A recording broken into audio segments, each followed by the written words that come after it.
नमस्कार दोस्तों, आपका समाचार अपना देश के इस क्राइम कहानी के एपिसोड में स्वागत है। साथियों, मैं हूं आपके साथ आरजे मुकेश पाटी। ये बात है 2014 की, जब एक लड़की जिसका नाम पायल, उम्र करीब 22 साल, साथ में एक लड़का जिसका नाम जहांगीर, ये दोनों एक दूसरे से बेपनाह मोहब्बत किया करते थे। दोनों के बीच बातचीत का सिलसिला शुरू हुआ। वो धीरे धीरे वक्त बीतता गया और करीब 4 साल तक दोनों के बीच ये प्यार का दौर ऐसा ही चला। इसी बीच धीरे धीरे जहांगीर का जो है किसी दूसरी लड़की के साथ अफेयर शुरू हो गया, लेकिन उससे पहले उसने जो है पायल से कहा कि तुम मेरे से कितना प्यार करती हो। तो पायल कहती है कि और तुम्हारे साथ ही मैं जो है शादी करूंगी। तो जहांगीर कहता है कि ऐसा नहीं हो कि तुम कभी मुझे धोखा दे सकती हो, तो मैं जो बोलूं क्या वो कर सकती हो। तो पायल ने कहा कि तुम कभी भी मुझे बता देना क्या करना है, मैं उसके लिए तैयार रहूंगी। जहांगीर ने कहा चलो ठीक है, वक्त आएगा तो जरूर कहूंगा। अब एक रोज जहांगीर ने पायल को फोन किया, कहा कि तुम एक काम करो, मेरे से मिलने के लिए कोसी नदी पर आ जाओ। एक लड़का है जिसका नाम इमरोज, वो तुम्हें लेकर आ जाएगा। तो वो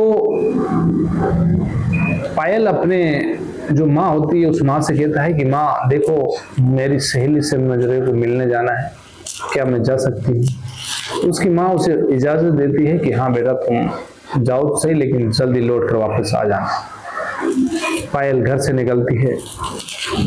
एक लड़का जिसका नाम इमरोज, ये उसे अपनी मोटरसाइकिल में बिठाता है और इसके बाद सीधा ही जहांगीर के पास लेकर जाता है। वो जहांगीर के पास पहुंचती है। पहुंचने के बाद जहांगीर जो है उसके हाथ में पहले से कुल्हाड़ी थी। वो प्यार भरी बातें करना चाह रही थी, लेकिन उससे पहले ही उसने उसके गले पर वार किया और उसको जो है वहीं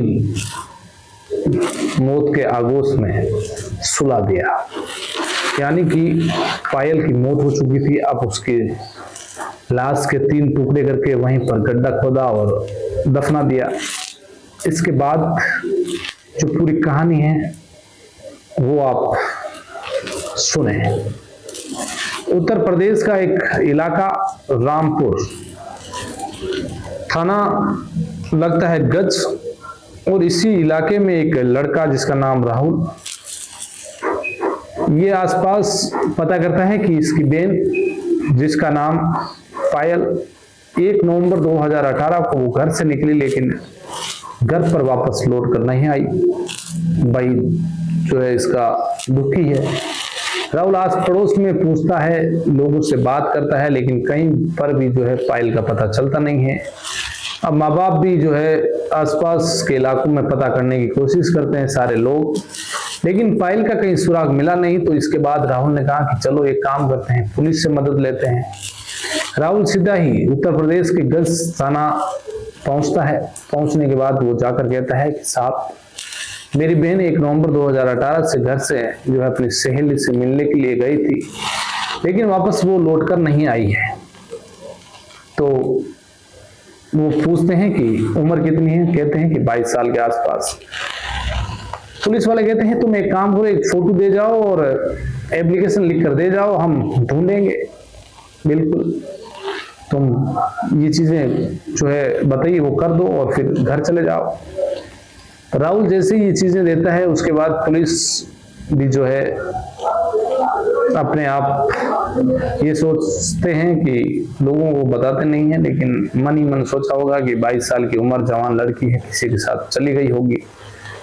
क्योंकि सबसे ज्यादा मामले ऐसे आते हैं पुलिस के पास, तो पुलिस का सबसे पहले शक यही जाता है कि लड़की बिना बताई गई है, तो इसका मतलब किसी के साथ चली गई होगी, प्यार व्यार के चक्कर में पड़ी होगी। तो पुलिस जो है इस मामले में जो है इतना सीरियस लेती नहीं है। राहुल घर पर आता है, अपने माँ बाप से मिलता है, वापस माँ बाप दूसरे दिन सुबह उठते ही उसी थाने में पहुंचते हैं और जाकर कहते हैं कि साहब हमारी बेटी या बहन जो है वो मिल नहीं रही है, कुछ पता चल नहीं रहा है, आप कृपया थोड़ा सा इस मामले में जो है कोशिश कीजिए। धीरे धीरे वक्त बीतता गया और पुलिस वालों ने जो इस मामले को ज्यादा सीरियस लिया नहीं।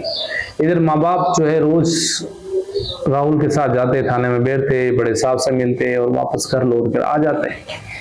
धीरे धीरे वक्त बीत रहा था। ऐसी भी इस तारीख आती है 13 नवंबर और इसके बाद लोग कहते हैं कि जब आसपास के लोगों को पता चला तो थाने में जाकर कहते हैं कि या तो आप एफआईआर दर्ज कीजिए, नहीं तो हम उच्च अधिकारियों के पास जाएंगे, धरना देंगे। जब ये बात आती है तो फिर पुलिस 13 नवंबर को जो है इस मामले को लेकर एफआईआर दर्ज करती है। एफआईआर दर्ज करने के बाद जो लड़की है पायल, उसके नंबरों को जो है सर्विलांस पर लिया जाता है कि इसने किस किस से बात की, उसकी सीडीआर निकाली जाती है, उसके लोकेशन निकाली जाती है।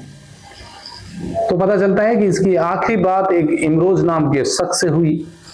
अब जैसे ही इमरोज नाम का शख्स आया तो सामने और डिटेल में अब पुलिस उसे उठाती है और आकर थाने लाकर उससे पूछताछ करती है।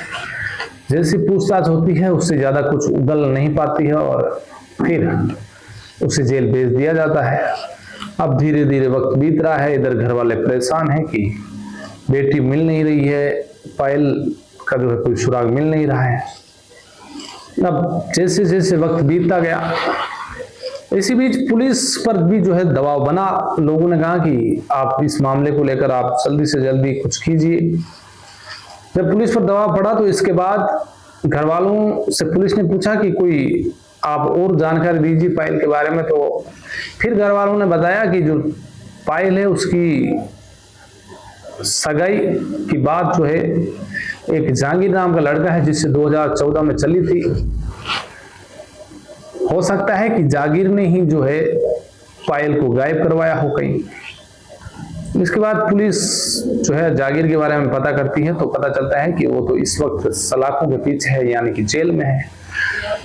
अब पुलिस उसे जेल से गिरफ्तार करके और कोर्ट में पेश करती है। ये तारीख थी 24 नवंबर, जब कोर्ट ने 24, 25 और 26 नवंबर के लिए 3 दिन का पुलिस रिमांड दिया गया जहांगीर को लेकर। अब गश्त थाना पुलिस उसे लेकर पहुंचती है। 24 तारीख को कुछ ज्यादा पुलिस के सामने कोई बात आई नहीं। इसके बाद 25 तारीख को जब उससे सख्ती से पूछताछ होती है तो वो बताता है कि हाँ, मैंने पायल की हत्या कर दी है। अब हत्या की जैसी बात आती है पुलिस को लगा कि चलो ये तो कंफर्म हो गया कि पायल की हत्या हो चुकी है, लेकिन अब उसकी लाश कहाँ है ये पता किया जाए। तब उसे पूछा जाता है कि बताओ लाश कहाँ पर है। तो वो बताता है कि यहाँ से 650 किलोमीटर दूर राजस्थान का अजमेर एक प्रदेश, अजमेर जिला है, उसी में मैंने उसको मारा और वहीं पर मैंने उसे डाल दिया। चले, अब जैसे ये बात आई तो पुलिस वालों ने सोचा चलो ठीक है, ये सही बता रहा है। तो अब उसे पुलिस लेकर अजमेर पहुंचती है। यहाँ आने के बाद उस जगह पर जहाँ पर इसने बताया वहां पर सर्च किया, देखा, लेकिन कुछ हाथ नहीं लगा। इसके बाद पुलिस वाले उसे वापस लेकर जा रहे हैं, लेकिन जहांगीर की जो होशियारी है उसका पुलिस को पता चल चुका था कि ये रिमांड की जो टाइमिंग है उससे जो है निकालना चाह रहा है और इसी वजह से ये सच बता नहीं रहा है। फिर पुलिस ने उससे सख्ती से पूछताछ की तो फिर जो है कहानी उसने पूरी इस तरीके से बताई। जहांगीर ने बताया कि 2014 में हमारे दोनों के बीच बातचीत का सिलसिला शुरू हुआ। हम दोनों एक दूसरे से बेपनाह मोहब्बत करने लगे। धीरे धीरे बात का जो है सिलसिला आगे चलता रहा और इसी बीच हमारे बीच में जो है मेरे एक लड़की जो उत्तराखंड की रहने वाली थी उससे बातचीत शुरू हो गई और फिर मुझे जो है पायल जो है पूरी लगने लगी। मैं उसे नापसंद करने लगा, लेकिन पायल ने मेरे ऊपर दबाव बनाया कि मैं तुमसे शादी करूंगी और मैं तुमसे प्यार करती हूँ। 4 साल की दोस्ती तुम कैसे तोड़ सकते हो। अब इसी को देखते हुए मैं उस लड़की से निकाह करना चाह रहा था जो उत्तराखंड की थी, लेकिन पायल मान नहीं रही थी। तो मैंने अचानक उससे कहा कि तुम एक काम करो, मेरे इस कोसी नदी का जो फार्म हाउस है वहां मिलने के लिए आ जाओ। तो वो मेरा दोस्त है इमराज, इसके साथ बैठकर आए। वहां पर पहले से उसका जो एक नौकर है निसार नाम का, वो उस फार्म हाउस में पहले से गड्ढा खोद कर रखा। इसके बाद इसका एक पिता जो होता है ताहिर, वो वहां पर रहता है। कि इसका दोस्त प्रभुजीत उर्फ सागर, एक दानिश रिश्तेदार, ये सारे लोग वहां पर होते हैं। अचानक ये अपने घर से जब निकलती है माँ को बोलकर कि मैं अपनी सहेली से मिलने के लिए जा रही हूँ, तो जैसे ही पायल इमरोज से मिलती है, इमरोज उसे लेकर वहां पहुंचता है। तो वो जब इतने लोगों को देखते ही वो जो है घबराई। उसने कहा कि जागिर ने तो जो है अकेले मिलने के लिए बोला मुझे, और ये इतने लोग यहाँ पर क्या कर रहे हैं। वो संभल पाती उससे पहले ही उसने कुल्हाड़ी से उसके सर पर वार किया और उसका सर जो है तन से जुदा कर दिया। यानी कि अब धड़ से सर अलग है। उसके बाद उसके शरीर के 3 टुकड़े किए और फिर जो गहरा गड्ढा खोदा गया था उसमें डालकर उसकी लाश को जो है बंद कर दिया गया। जब निशानीदेही पर जब उस लाश को निकाला तो वो पूरी तरह से सड़ चुकी थी, गल चुकी थी, क्योंकि लंबा वक्त बीत चुका था। 1 नवंबर की उसकी हत्या की थी और अब करीब 26 नवंबर यानी कि 26 दिन लग चुके थे।